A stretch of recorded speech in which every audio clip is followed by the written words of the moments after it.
Hello दोस्तों, स्वागत है आपका। आज हम बात करेंगे इकोलॉजी के बारे में। ठीक है, तो देखिए जो इकोलॉजी होती है कि दो टर्म से मिलकर बनी है। देखिए इको का एक है oikos and second is logos. तो यहाँ पे देखिए ओइकोस का मतलब होता है होम और प्लेस टू लिव इन, यानी कि ऐसी जगह जहाँ कोई रहता है या फिर रह सकता है। ठीक है, एंड लोगोस का मतलब होता है टू स्टडी, यानी कि स्टडी करना। ठीक है, तो देखिए तो यहाँ पे बेसिकली जो इकोलॉजी का डेफिनेशन निकल के आया वो क्या है, यानी कि study of home of nature. ठीक है, क्या?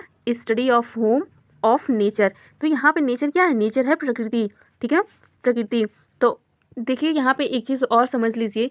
देखिए जो इकोलॉजी वर्ड है, इकोलॉजी वर्ड इसके जो फादर हैं, ठीक है, इसके जो फादर हैं वो कौन है? ओडम है। ठीक है, सो अब हम इसके डेफिनेशन को देखते हैं। देखिए ecology is defined as the scientific study of the relationship of the living organism with each other and with their environment. ठीक है, तो देखिए जब हम किसी भी ऑर्गेनिज्म, उनका आपस में रिश्ता कैसा है, उनका आपस में रिलेशन कैसा है, प्लस इन्वायरमेंट के साथ कैसा रिलेशन है, जब हम इन सभी चीज़ों के बारे में जब हम एक साइंटिफिक वे में स्टडी करते हैं, दैट इज़ इकोलॉजी। सो ये डील्स करता है। तो देखिए किसके साथ डील्स करता है? देखिए it deals with the ways in which organism are mold. ठीक है, molded by their environment, how they make use of environmental resources including energy flow and mineral cycling. तो यहाँ पर देखिए दो चीज़ों को आपको ध्यान में रखना है। First is environment and second is organism. ठीक है, तो देखिए इन्वायरमेंट के वजह से ऑर्गेनिज्म क्या करता है, खुद को उस पर्टिकुलर जो एरिया होता है उस एरिया में जो भी इन्वायरमेंट है उसके अकॉर्डिंग खुद को ढालता है, यानी कि मोल्ड करता है। आपने एडॉप्टेशन तो सुना होगा कि जो एनिमल्स होते हैं वो किसी भी इन्वायरमेंट में खुद को अडॉप्ट करने की कोशिश करते हैं। तो इन्वायरमेंट के वजह से क्या करता है, एनिमल अडॉप्ट करता है, यानी कि ऑर्गेनिज्म जो होता है वो मोल्ड करता है बाय देयर इन्वायरमेंट। ठीक है, सो एक चीज़ तो ये हो गई। एंड देन दूसरा क्या होता है, जो ऑर्गेनिज्म होता है वो इन्वायरमेंट पे डिपेंड करता है। किसके लिए डिपेंड करता है? देखिए इन्वायरमेंटल जो रिसोर्सेज होते हैं including energy flow and mineral cycling, तो इसके लिए वो उस पर डिपेंड भी करता है। तो कहने का मतलब क्या है, वो दोनों जो है एक दूसरे पर डिपेंडेंट होते हैं। ठीक है, चलिए अब हम इन्वायरमेंट को देखते हैं, इन्वायरमेंट की डेफिनेशन को देखते हैं। सो देखिए एवरीथिंग दैट सराउंड्स और affect an organism during its life time is collectively known as its environment.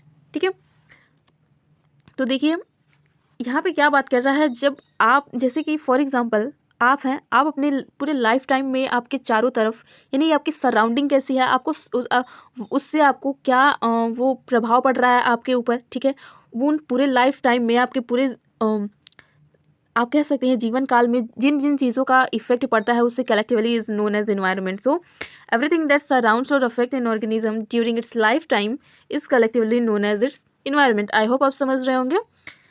आगे देखते हैं। सो देखिए the environment is defined as the sum total of living, यानी कि लिविंग का मतलब यहाँ पर देखिए लिविंग का मतलब होता है बायोटिक, यानी कि लिविंग जिसमें जो मूवमेंट करता हो। ठीक है, एंड नॉन लिविंग देखिए ये है एबायोटिक। ठीक है, फिर देखिए components in influences and events surrounding an organism, यानी कि जो उसके सराउंडिंग में जो ऑर्गेनिज्म होता है उन सब चीज़ों की बात कर रहा है। ठीक है, अब हम आगे देखते हैं। देखिए कंपोनेंट्स ऑफ इन्वायरमेंट, यहाँ पे देखिए components of environment, first is abiotic and second is biotic. देखिए बहुत ही मोस्ट इंपॉर्टेंट कंपोनेंट्स हैं बायोटिक एंड एबायोटिक। ठीक है, एबायोटिक को हम कहते हैं living, sorry non living, and biotic is living. So जो ग्रीन प्लांट्स होते हैं, ग्रीन प्लांट्स में क्या होता है, ग्रीन प्लांट्स होते हैं non green plants, decomposer, parasites, symbionts and animal and human itself. So देखिए जो ग्रीन प्लांट्स होते हैं ये इनमें क्या होता है, अब green plant and non green plants क्या होते हैं आपकी जानकारी के लिए मैं बता दूं।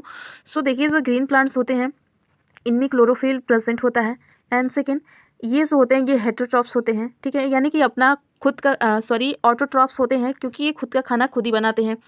एंड जो नॉन ग्रीन प्लांट्स होते हैं ये हेटरोट्रॉप्स होते हैं। ठीक है, यानी कि इनमें जो होता है क्लोरोफिल नहीं होता है ये, और ये दूसरे पर निर्भर रहते हैं। सो एंड देखिए डीकम्पोजर है, ये तो आपको पता होगा। फिर देखिए पैरासाइट्स है, पैरासाइट्स एंड सिम्बियोन्ट्स जो होते हैं ये बहुत ही, इन दोनों का जो फंक्शन होता है वो सेम होता है पर कुछ तरीके से ये डिफरेंट होते हैं। जो पैरासाइट होता है, पैरासाइट जो होता है ये जो होता है होस्ट पे निगेटिव इम्पैक्ट डालता है। ठीक है, लेकिन जो सिम्बियोन्ट्स होते हैं ये होस्ट पे मतलब ये होस्ट को नुकसान नहीं पहुंचाता है, ठीक है, लेकिन जो पैरासाइट होता है ये होस्ट को नुकसान पहुंचाता है, ठीक है।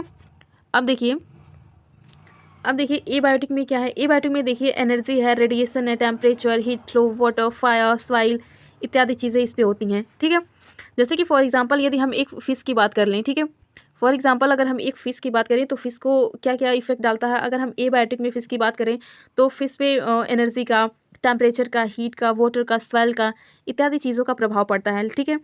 और अगर हम एक्सटर्नल की बात करें यानी कि एबायोटिक की बात करें, फिर अगर इसकी हम बायोटिक की बात करें तो बायोटिक में क्या हो जाएगा कि किस तरीके से अपनी कि क्या फूड लेता है, उन सब चीज़ों का इस पर प्रभाव पड़ता है, ठीक है। अब हम नेक्स्ट देखते हैं level of organization in ecology, ठीक है, यानी कि इकोलॉजी में कैसे ऑर्गेनाइजेशन होता है। सो देखिए यहाँ पे जो मेन लेयर होते हैं वो 6 होते हैं, ठीक है। जो मेन लेयर हैं वो है 6 हैं। तो देखिए ये 6 लेयर कौन कौन से हैं। सो देखिए जो फर्स्ट है वो है इंडिविजुअल।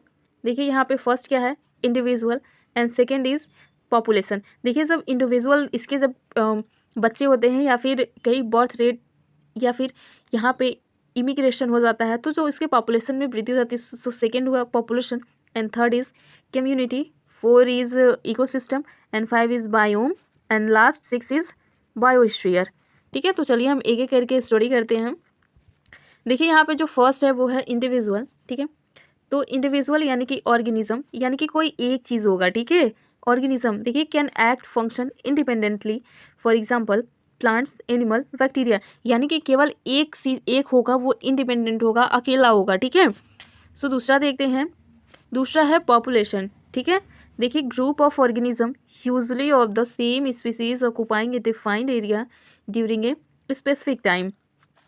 जैसे कि देखिए जब किसी स्पेसिफिक टाइम में किसी भी एरिया में, किसी भी पर्टिकुलर एरिया में जब एक सेम स्पीसीज़ का, देखिए सेम स्पीसीज़ जब ग्रो करने लगती है उनमें उनके जो आप कह सकते हैं उनका जो जनसंख्या है, पॉपुलेशन है, वो बढ़ जाता है, दैट इज़ पॉपुलेशन।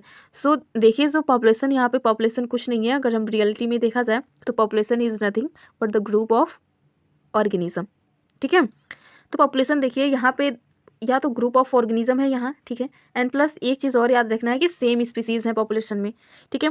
फिर देखिए यहाँ पे कौन से फैक्टर इनको अफेक्ट करता है। सो देखिए फैक्टर जो अफेक्ट करते हैं, फर्स्ट बर्थ है हो गया, ठीक है, फिर इमिग्रेशन हो गया एंड इमाइग्रेशन हो गया। तो देखिए एंड क्या हो सकता है, डेथ हो सकता है, ठीक है, या फिर किसी भी जगह कोई भी नेचुरल डिजास्टर हो गया तो भी वो क्या करेगा, पॉपुलेशन को इफेक्ट करेगा, ठीक है। जैसे देखिए बर्थ होगा तो वहाँ की पॉपुलेशन बढ़ेगी, लेकिन अगर डेथ होगा तो वहाँ की पॉपुलेशन क्या होगी, डिक्रीज होगी, ठीक है।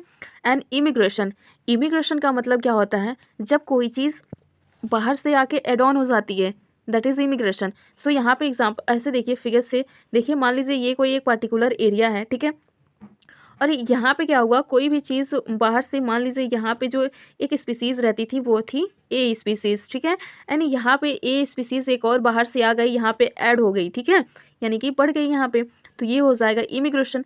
एंड सेकेंड इज देखिए ई माइग्रेशन, ठीक है।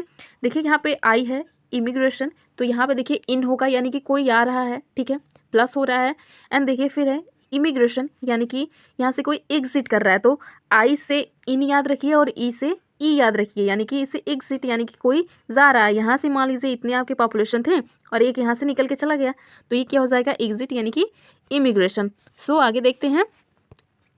तो देखिए यहाँ पे हम केवल इतना ही तक पढ़ेंगे, कम्युनिटी तक 3, एंड नेक्स्ट और आगे के जो हैं वो नेक्स्ट वीडियो में देखेंगे, ठीक है, वरना वीडियो लंबा हो जाएगा। सो देखिए कम्युनिटी क्या है। देखिए community, in order to survive individual of any one species depends on individual of different species with which they actively interact in several ways. This whole is termed as community. तो यहाँ पे community का मतलब क्या है, तो देखिए यहाँ पे देखिए जो एनिमल्स है, फर्स्ट हम एग्जांपल देखते हैं। देखिए यहाँ पे एनिमल है, ठीक है, तो एनिमल देखिए एनिमल क्या करता है, प्लांट्स और ट्रीज पे डिपेंड करता है, ठीक है। तो प्लांट्स पे ये क्यों डिपेंड होता है, क्योंकि प्लांट से इसे क्या मिलता है, फूड मिलेगा, ठीक है, प्लस ये ट्रीज़ पे डिपेंड करता है। तो ट्रीज़ पे क्यों डिपेंड करता है, ट्रीज़ पे डिपेंड करता है क्योंकि ट्रीज़ से इसे शेल्टर मिलेगी, ठीक है। लेकिन देखिए ऐसा नहीं है कि केवल एनिमल्स को ही बेनिफिट होता है, जो प्लांट्स होते हैं उन्हें भी बेनिफिट होता है। देखिए प्लांट्स को भी रिक्वायर होती है एनिमल की, ठीक है। देखिए एनिमल्स की रिक्वायर क्यों होती है, पॉलिनेशन के लिए, सो ठीक है। देखिए पॉलिनेशन के लिए इनको रिक्वायर होती है। तो पॉलिनेशन क्या होता है, तो देखिए जो पॉलिनेशन होता है, जो मेल का जो पॉलन ग्रेन होता है ना, मेल का जो पॉलन ग्रेन होता है वो फीमेल की ओवरी में आने के लिए, ठीक है, यानी कि फर्टिलाइज करने के लिए इन्हें एनिमल्स की जैसे कीट पतंगे की ज़रूरत पड़ती है, ताकि उनका जो पॉलिन ग्रेन है वो उस तक यानी कि फीमेल तक पहुंच सके, ठीक है। फिर सेकेंड दीजिए सीड डिस्पर्सल, यानी कि जो सीड होते हैं, सीड को एक स्थान से दूसरे स्थान तक ले जाने के लिए भी हमें प्लांट को एनिमल्स की ज़रूरत पड़ती है। अब हम डेफिनेशन को देखते हैं, क्लियर हो जाएगा। देखिए, in order to survive individual of any one species depends on individual of different species, यानी कि जब कोई अदर स्पीसीज जो होती है किसी इंडिविजुअल स्पीसीज पे निर्भर करती है, ठीक है, with which they actively interact in several ways, this whole is term as community, ठीक है। चलिए आगे देखते हैं। देखिए यहाँ पे देखिए, जैसे कि मान लीजिए ये एक फिगर है, मान लीजिए कम्युनिटी में क्या होगा, कम्युनिटी में डिफरेंट स्पीसीज रहेंगे, ठीक है। जैसे कि आपने देखा इंडिविजुअल में एक कोई ऑर्गेनिज्म होगा, ठीक है, लेकिन फिर जब ऑर्गेनिज्म का ग्रुप बनेगा, ठीक है, यानी कि सेम स्पीसीज में, तो that is population. And population में देखिए जब डिफरेंट टाइप की स्पीसीज आ जाएंगे ना, डिफरेंट टाइप की स्पीसीज जो ग्रुप में होंगे, दैट इज कम्युनिटी। देखिए कम्युनिटी की कुछ बातें हैं। देखिए, एक कम्युनिटी इज नॉट फिक्स और रिजिड, ठीक है। एक कम्युनिटी मे बी लार्ज और स्मॉल, ये फ़र्क नहीं पड़ता कि कोई कम्युनिटी छोटी है या बड़ी है, वो बड़ी भी हो सकती है और छोटी भी हो सकती है। अब देखते हैं कम्युनिटी के टाइप, ठीक है। तो देखिए जो कम्युनिटी है वो दो टाइप की है, first is major community and second is minor community, ठीक है। तो देखिए जो मेजर कम्युनिटी है, ठीक है, देखिए जो मेजर कम्युनिटी है लार्ज साइज की होगी, वेल ऑर्गेनाइज होगी एंड रिलेटिवली इंडिपेंडेंट होगी, ठीक है, and only depends on sun energy. तो देखिए ये केवल सन एनर्जी पर निर्भर करेगी, क्योंकि देखिए जो सन है वो चाहे कोई कितना बड़ा हो, छोटा हो, कैसा भी जीव हो, ठीक है, उसे किसी भी चीज़ की ज़रूरत हो ना हो, लेकिन सन की तो ज़रूरत पड़ेगी ही, ठीक है। इसका वही यहाँ पे कहने का मतलब है, ये वेल ऑर्गेनाइज होगा, रिलेटिवली इंडिपेंडेंट भी होगा। इसका देखिए एग्जांपल है tropical evergreen forest in the north east, ठीक है। अब हम माइनर वाला का देखते हैं, माइनर कम्युनिटी के बारे में। देखिए जो माइनर कम्युनिटी होगी डिपेंड्स ऑन नेबरिंग कम्युनिटी, ठीक है, एंड सेकेंड देखिए, यानी कि देखिए ये किसी भी तरीके से ये डिपेंड करेगी, ठीक है, एंड सेकेंड देखिए नॉट कम्प्लीटली इंडिपेंडेंट, यानी कि पूरी तरीके से स्वतंत्र नहीं होगी, ठीक है। जैसे कि इसका एग्जांपल एक देखिए, a mat of lichen on a cow dung pad, ठीक है, यानी कि ये मैट ऑफ लाइकेन, ठीक है, a mat of lichen on a cow dung pad. आप इसे एक नॉर्मल भाषा में या कहें तो देसी भाषा में आप समझ सकते हैं। मान लीजिए एक छोटा सा बच्चा है, ठीक है, छोटा सा बच्चा है, ये क्या करता है, मान लीजिए एक छोटा सा बच्चा है, ये उतना इंडिपेंडेंट नहीं होगा। मान लीजिए एक 10 साल का बच्चा है और एक 20 साल का बच्चा है, ठीक है, तो जो 10 साल का बच्चा होगा इसे आप माइनर कम्युनिटी समझ लीजिए, और जो 20 साल का बच्चा हो जाए इसे आप मेजर कम्युनिटी समझ लीजिए। तो जो माइनर कम्युनिटी वाला होगा ये या फिर फाइनेंशियली बात कर दे या फिर किसी भी चीज़ की बात करे या फिर फूड के लिए, तो भी ये क्या करेगा, बड़ों पे डिपेंड रहेगा, क्योंकि खुद तो अपना खाना बना नहीं सकता है। ये डिपेंड करेगा, ठीक है। लेकिन जो मेजर कम्युनिटी है, इसे कहीं जाना है, कहीं कुछ करना है, ठीक है, तो ये डिपेंड नहीं करेगा, क्योंकि ये खुद का काम खुद कर सकता है, बट जो ये डिपेंड करेगा वो है केवल सन। आई होप आपको समझ में आया होगा। यदि वीडियो अच्छी लगी तो उसे लाइक, शेयर एंड सब्सक्राइब पर जरूर करें। Thanks for watching.